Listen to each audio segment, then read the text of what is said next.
7:59 minutos. Oigan estas cifras dolorosas. Más de 21 billones de pesos perdidos y 15 millones de personas afectadas por la corrupción en Colombia, revela la radiografía de la corrupción 2016-2022. El señor Andrés Hernández es el director del capítulo de Transparencia Internacional aquí en Colombia. Director, muchísimas gracias por aceptar esta invitación de Noticias Caracol.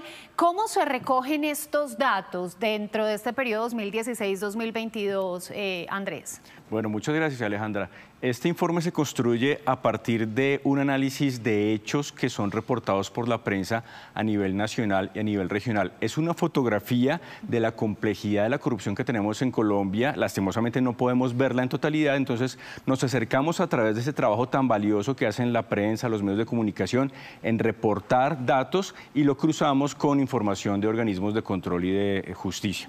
Nos dan 1.243 hechos de corrupción identificados en ese periodo 2016-2022, que por supuesto es bastante preocupante, viendo además que la principal afectación de corrupción sigue estando en el ámbito de la corrupción administrativa, es decir, cómo se gestionan y cómo se utilizan los recursos públicos, en particular la contratación, pero también muy seguido de la corrupción política, que tiene una relación con la administrativa, ¿no? En muchos casos lo que estamos viendo es que quienes son elegidos también por medios irregulares terminan afectando el patrimonio de todos los colombianos. Y para mirarlo con mayor precisión, el ámbito más vulnerado son estos que ustedes ven acá con los porcentajes respectivamente. ¿Qué podemos decir acerca de esto y cómo está afectando al país este ámbito más vulnerado y las acciones de corrupción?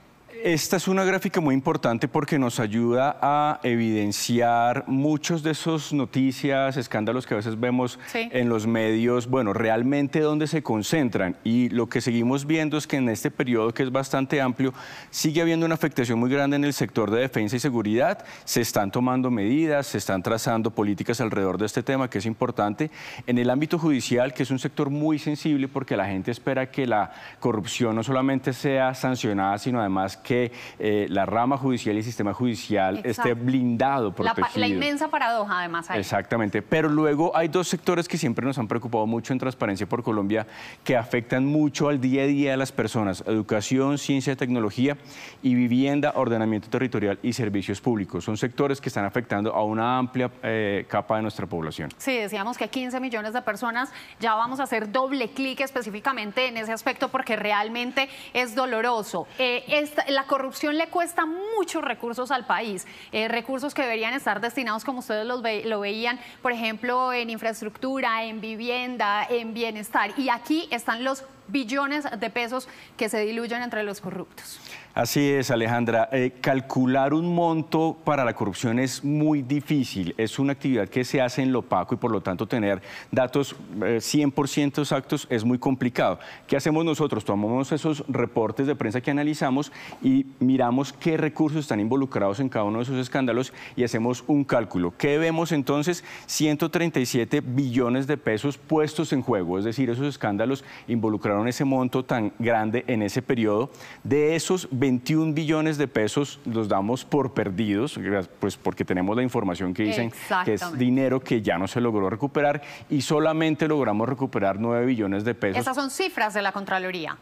Son cifras que tomamos de los hechos de prensa, los cruzamos con información de Contraloría, Fiscalía, Procuraduría y ese es el dato que al final obtenemos en términos de que se recupera por multas, por sanciones o porque se devuelva. Entonces vemos que la brecha sigue siendo muy alta. Es absolutamente abismal.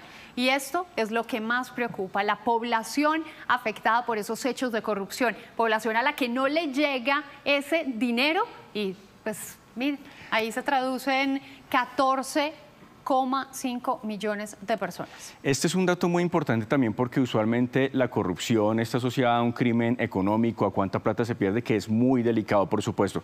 Pero el mayor impacto de la corrupción está en qué dejamos de hacer con esos recursos y las personas que se ven impactadas, con lo que nosotros llamamos las víctimas de corrupción.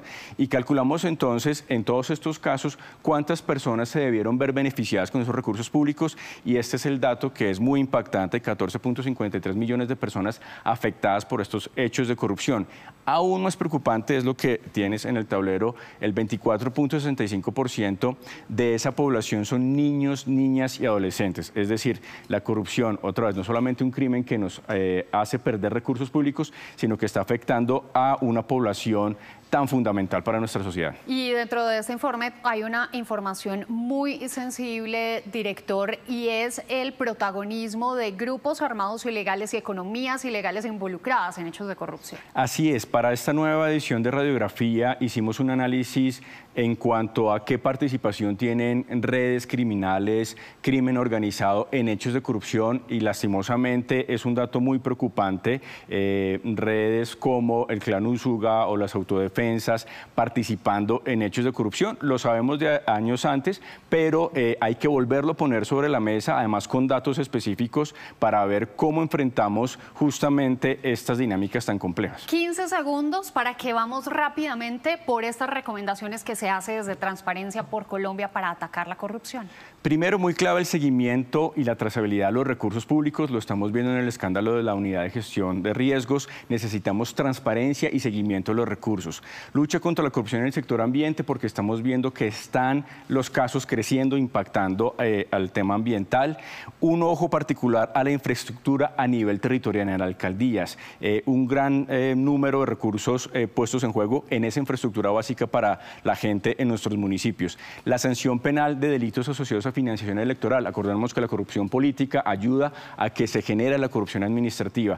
Y por supuesto retomar mecanismos de integridad, de prevención. La Estrategia Nacional de Lucha contra la Corrupción, enmarcada además en algo que les planteamos a todo el país, y es que sigamos apropiando esta noción de que ser corrupto no es normal. Tenemos que seguir rechazando la corrupción. Un dulce contrato muy amargo para el país cuando llegan los corruptos y se roban la plata que debería estar destinada a mejorar la vida de todos los colombianos y a resolver las necesidades. Por eso es que ser corrupto no es normal. Súbense a la campaña, visiten la página de Transparencia por Colombia. Y a usted, director, muchísimas gracias por venir y contarnos el amargo panorama que se revela en este informe de la corrupción en Colombia 2016-2022. Ojalá las recomendaciones sean acatadas y la lucha contra la corrupción siga dando resultados. Eso esperamos. Muchas gracias, Alejandra. Gracias, señor Andrés Hernández.